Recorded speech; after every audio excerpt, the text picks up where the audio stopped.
আজ ছিল নতুন বছরের প্রথম একটা দিন।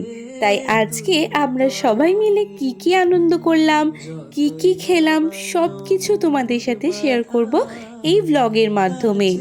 Hello everyone, welcome back to my new vlog. আশা করছি সবার ভীষণ ভালো লাগবে আজকের ভ্লগটা। সবাইকে আমন্ত্রণ জানাই আজকের এই ভ্লগটা দেখার জন্য। আমরা কিভাবে বছরের প্রথম দিনটা সেলিব্রেট করেছিলাম সেটাই তোমাদের সঙ্গে তুলে ধরেছি এই ভ্লগটার মাধ্যমে। আশা করছি ভীষণ ভালো লাগবে আজকের এই ভ্লগটা। সকাল সকাল অফিসের ফাঁকে দাদা এসে বাজার করে দিয়ে গেছিল সমস্তটা। আর এখানে আমার মিশো সমস্ত কেটে কুটে রান্নার আয়োজন করে নিচ্ছিল। যতটা সম্ভব তাড়াতাড়ি এখানে রান্না বসিয়ে দেয়া হয়েছিল। আমার মিশো সত্যি খুব ভালো রান্না করে, তাই জন্য সমস্ত রান্নার দায়িত্বটা নিজের কাঁধেই তুলে নিয়েছিল আমাদেরকে রেঁধে বেড়ে খাওয়াবে বলে। আর সমস্ত রান্নাটা সে একা হাতেই করেছিল। এখানে দই কাতলা তৈরি হয়ে গেলে আমার মা একটু হেল্প করছিল মিশোর সাথে, আর তার মাঝে আমি একটু চা করে নিচ্ছিলাম। দেখো চায়ের রংটা কত সুন্দর এসেছে। এখানে মিশো মাংস কষাচ্ছিল আর আমি ছিলাম ভিডিও করার জন্য।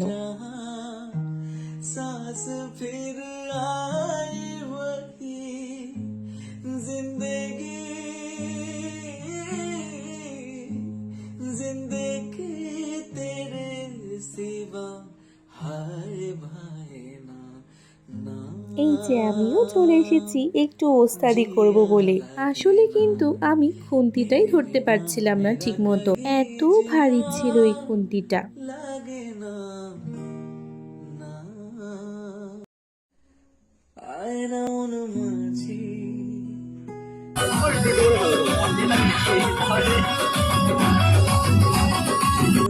আর আমরা সকলে ছাদে চলে এসেছিলাম কাবাব করা হচ্ছে সেটা দেখবো বলে।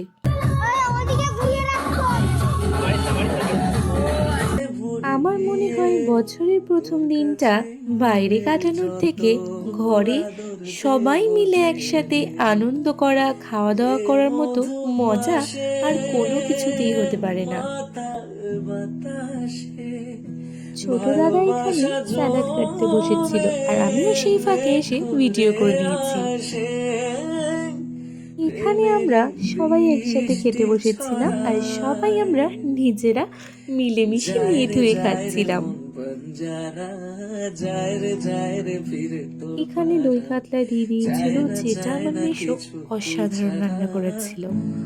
তারপর নিয়ে নিয়েছিলাম চিকেন, যেটাও মিশো ভীষণ সুন্দর রান্না করেছিল। তারপর চাটনি, পাঁপড় আর মিষ্টি খেয়ে নিয়েছিলাম। আজকের মতো এইটুকুই, দেখা হচ্ছে নতুন কোনো একটা ব্লগ নিয়ে।